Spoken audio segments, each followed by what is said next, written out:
malupit. Pakilala ko muna, kuya. So ako nga pala si D, Don Lee. Sa Hasler and Community, ano nga pala si Kuya Dolly? Baka pwede mo pakilala yung So yun, nasa FNB ako, food and beverage. But still hip-hop. Kuya, may ilang tanong lang kami. Sige. So, kuya, ano bang mas mahirap is yung magsimula o yung magpatuloy? Magsimula o magpatuloy? Para sa akin yung magpatuloy. Magpatuloy. Pwede ba matanong kaya kung bakit? So, bakit mahirap magpatuloy? Mahirap magpatuloy kasi madami nang dumaan sa yung problema like downfall. Dun marami na i-stuck na negosyante kasi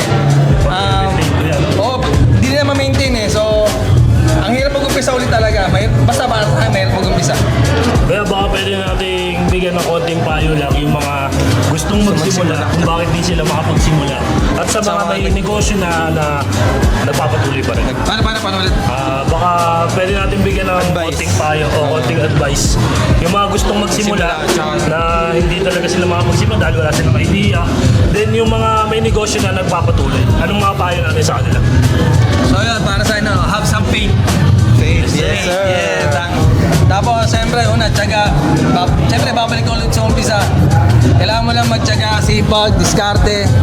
Yun, lagi mo lang tatalinuhan. Baga all in talaga yan, full pack dapat. Oo, full pack talaga dapat. Walang one-sided lang. Ang pinaka-the best dyan para sa akin, may mga na-prove ka na nung una. So, babalikan mo na lang yon, tapos tanggalin mo lang yung mga nagawa mong mali. Then basta patuloy ka lang. Yun lang. So yun, tama na. Pinakawalan na naman ni Kuya Dolly ng solid na street smart. Word of So wisdom. maraming salamat, Kuya. Salamat sa maging oras, Kuya. Thank you.